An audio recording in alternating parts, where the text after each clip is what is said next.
പിതാവിൻ്റെയും പുത്രൻ്റെയും പരിശുദ്ധാത്മാവിൻ്റെയും നാമത്തിൽ ആമേൻ. എൻ്റെ പ്രിയപ്പെട്ടവരെ, എല്ലാവർക്കും സുപ്രഭാതം. ഇന്ന് ജനുവരി 12 ഞായറാഴ്ചയാണ്, കർത്താവിൻ്റെ ദിവസം. ഈശോയുടെ വലിയ അനുഗ്രഹത്തിനായി മക്കളെ പരമേൽപ്പിച്ചുകൊണ്ട് നമുക്ക് പ്രത്യക്ഷിക്കുന്ന പ്രാർത്ഥന ചൊല്ലാം. അമ്മേ പരിശുദ്ധ അമ്മേ, അമ്മേ പരിശുദ്ധമ്മേ, ദൈവമാതാവേ, ദൈവമാതാവേ, അന്ന് അങ്ങ് കൃപാസനത്തിൽ പ്രത്യക്ഷപ്പെട്ട് വരാൻ പോകുന്ന മഹാദുരന്തത്തിൽ നിന്ന് രക്ഷപ്പെടാനും എല്ലാവർക്കും വേണ്ടി പ്രാർത്ഥിക്കുവാനും ആവശ്യപ്പെട്ടിട്ട് 20 വർഷം തികയുന്ന ഈ വേളയിൽ കൃപാസനത്തിലൂടെ ഞങ്ങൾക്കും ഈ ദേശത്തിനും അങ്ങ് മധ്യസ്ഥം തേടി തന്ന എല്ലാ അനുഗ്രഹങ്ങൾക്കും കൃപകൾക്കും ഞങ്ങളിപ്പോൾ ഹൃദയം നിറഞ്ഞ നന്ദി പറയുന്നു.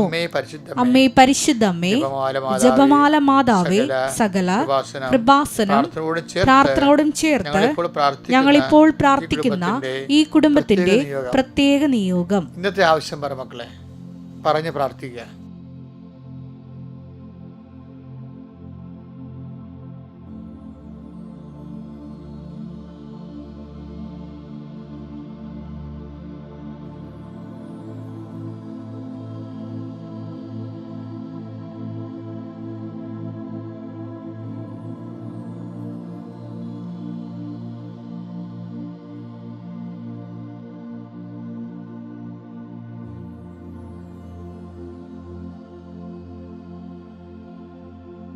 അമ്മയുടെ പ്രത്യക്ഷീകരണത്തിന്റെ ഈ ദ്വാദശക വേളയിൽ ഞങ്ങൾക്ക് സാധിച്ചു തരുവാൻ കനിയണമേ.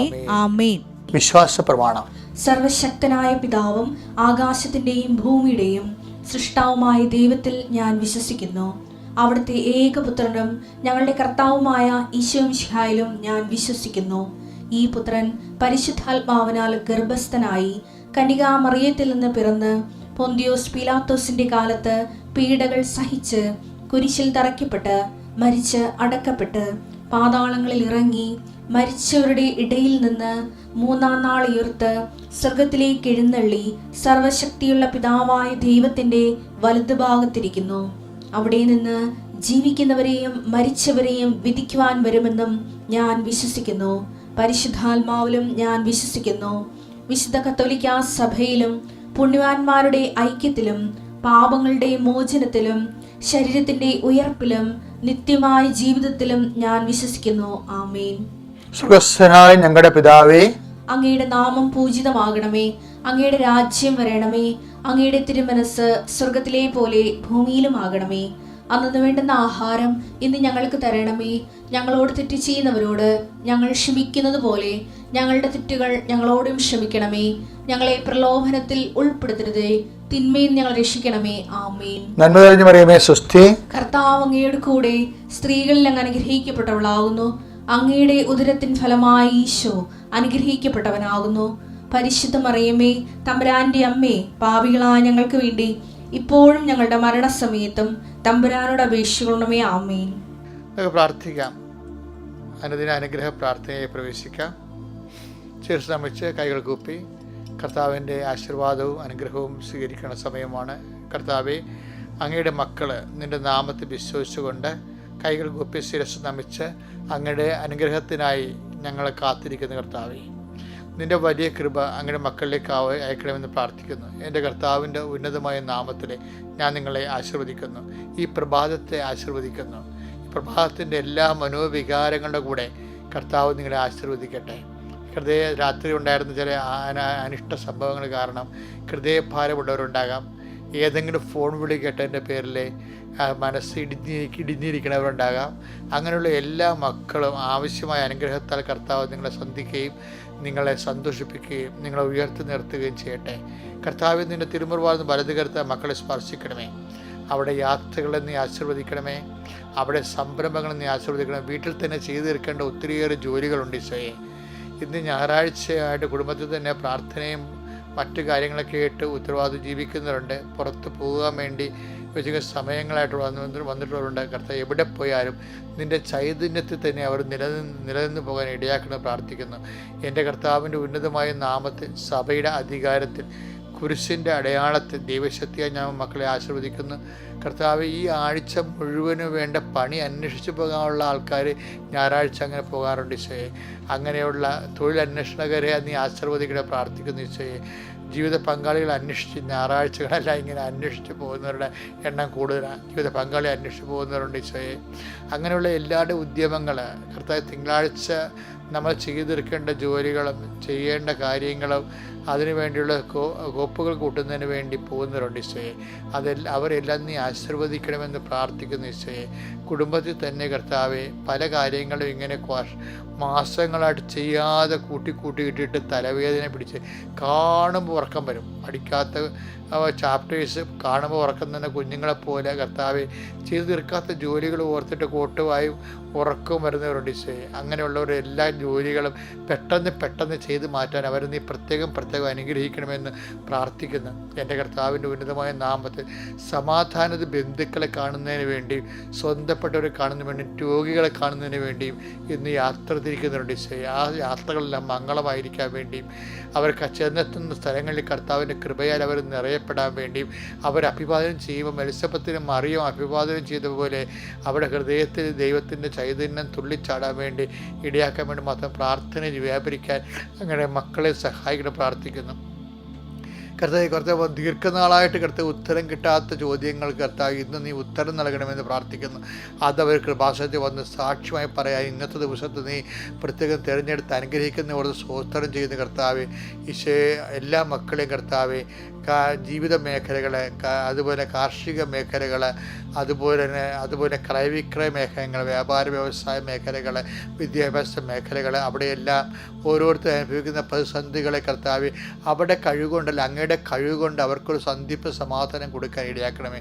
എൻ്റെ കർത്താവ്, ഇത്രയും നാൾ ചെയ്തു തീർക്കാത്ത ജോലികൾ ഇനി കുറച്ച് പണം കിട്ടാതെ ഒരു കാര്യവും നടക്കത്തില്ലെന്ന് വിചാരിച്ചുകൊണ്ട് അങ്ങനെ വിഷമിക്കുന്നുണ്ട്. അവർ അങ്ങനെയുള്ളവരുടെ അതിനുവേണ്ടിയുള്ള ശ്രമങ്ങൾ നീ ആശീർവദിക്കുകയും അവരനുഗ്രഹിക്കുകയും ചെയ്യുന്ന പ്രാർത്ഥന. എത്രയോ മനുഷ്യർക്കാണ് കൃപാസനത്തിൽ കർത്താവ് നീ ഒരു ചിന്തയുമില്ലാതെ അവർ ചോദിക്കാതെ പോലും നീ അവരെ നല്ല വഴികളിലേക്ക് കൊണ്ടുവന്നവരെ അനുഗ്രഹിക്കണം. അതുപോലെ കർത്താവ്, ഈ പ്രാർത്ഥനയിൽ പങ്കെടുക്കുന്ന എല്ലാ മക്കളെയും കൃപാസനം ആൾത്താരെ ജീവനോടെ പ്രത്യക്ഷപ്പെട്ട പരിശുദ്ധ അമ്മയുടെ പ്രത്യക്ഷീകരണ ശക്തി അല്ലെങ്കിൽ മക്കൾ അനുഗ്രഹിക്കപ്പെടട്ടെ.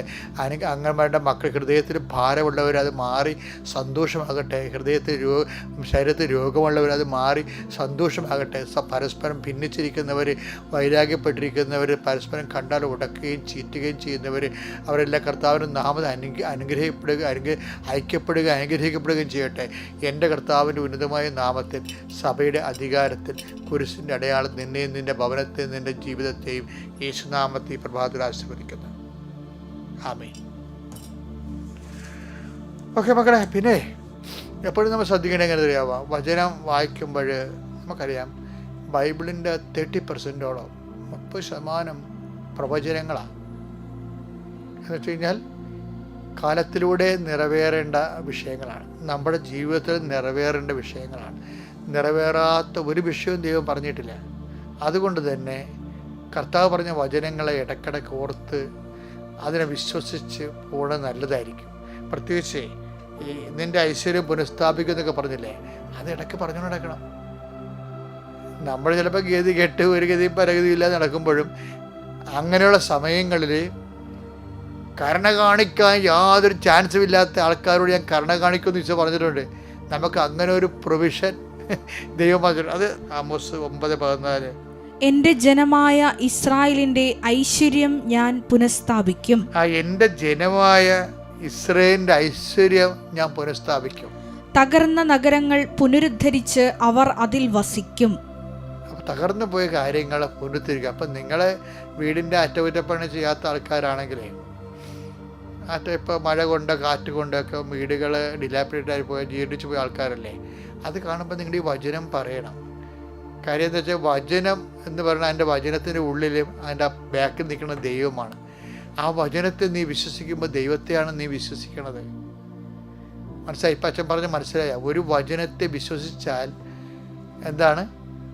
അതിൽ വചനം ഉണ്ടായിരുന്നു, വചനം ദൈവത്തോടുകൂടിയായിരുന്നു, വചനം ദൈവമായിരുന്നു എന്നല്ലേ പറയണത്. അതിൽ യോഹന്ന 1:1 പറയണത് എന്താണ്? അപ്പോൾ ഒരു വചനത്തെ വിശ്വസിച്ചാൽ നീ ദൈവത്തെയാണ് വിശ്വസിക്കണത്. വചനം എന്താ പറയണത്? നിൻ്റെ ഐശ്വര്യം ഞാൻ പുനഃസ്ഥാപിക്കും. അപ്പോൾ ഇന്ന് മുഴുവൻ നീ അത് പറഞ്ഞുകൊണ്ട് നടക്കണം. കർത്താവ് പറഞ്ഞിട്ടുണ്ട്, എൻ്റെ ഐശ്വര്യം കർത്താവ് പുനഃസ്ഥാപിക്കുമെന്ന്. അപ്പം നമ്മളത് കുറേ നാളിങ്ങനെ പ്രാർത്ഥിച്ചിട്ട്, കർത്താവേ ഈ വചനം ജീവിതത്തിൽ നിറവേറാൻ ഇടയാക്കണമേ. കാര്യം ആ വിഷയത്തിൽ എത്രയോ പ്രാവശ്യം എത്രയോ പേര് വിശ്വസിച്ച് പുനഃസ്ഥാപിക്കപ്പെട്ടിട്ടുണ്ടെന്ന് അറിയാമോ? കാര്യം നമ്മളെ നോക്കിയിട്ട് ഒരു മാർഗം കാണുന്നില്ല. പണം കിട്ടാൻ വഴിയില്ല, കടം തരാൻ മാർഗമില്ല, ഒരു വഴിയും നമുക്ക് കാണുന്നില്ല. പക്ഷേ നമ്മൾ പറയണേ, ഇല്ല ഒരു വഴിയും കാണുന്നില്ല, പക്ഷേ ഞാൻ ദൈവത്തെ കാണുന്നുണ്ട്. എന്താ കാര്യം? ദൈവം പറഞ്ഞിട്ടുണ്ട്. എന്താണ്? ദൈവത്തെ അടിസ്ഥാനപ്പെടുത്തിയാണ് പറഞ്ഞിരിക്കുന്നത്, നിൻ്റെ ഐശ്വര്യം ഞാൻ പുനഃസ്ഥാപിക്കുമെന്ന്. അത് വിശ്വസിക്കുമ്പോൾ എന്താണ്? അത് അവകാശമാക്കി മാറ്റുകയാണ് നമ്മളെ. ഓരോ വിശ്വാസിയും ദൈവവചനത്തിൻ്റെ പ്രവചനങ്ങളുടെ അവകാശികളായി മാറുകയാണ്. അത് നമുക്ക് എടുക്കണമെങ്കിലേ യോഹോശയ്യ 2:23 എടുത്തേ. അവനെ ഞാൻ ദേശത്ത് എനിക്ക് വേണ്ടി വിതയ്ക്കും, കരുണ ലഭിക്കാത്തവളോട് ഞാൻ കരുണ കാണിക്കും. ഇത് കണ്ട യോഹോശയ്യ 2:23 എന്ന് പറയുന്നത് കരുണ ലഭിക്കാൻ യാതൊരു ചാൻസും ഇല്ല. കയ്യിരിപ്പ് കൊണ്ടാണ്. ചിലപ്പോൾ അങ്ങനെ ഓരോരുത്തരുടെ ജീവിതം കണ്ടില്ലേ, ആൾക്കാർ പറയും അയാൾ ബോധമില്ലാത്തതാണ്, അവനൊക്കെ എന്താണ് കണ്ടാൽ കുടിക്കേണ്ടി വരും എന്നൊക്കെ പറയത്തില്ലേ. അങ്ങനെ മനുഷ്യൻ ചിലപ്പോൾ ഇങ്ങനെ നമ്മളെ മാർജിനലൈസ് ചെയ്ത് കളയും, നമ്മളിങ്ങനെ അരികുവൽക്കരിച്ച് കളയും.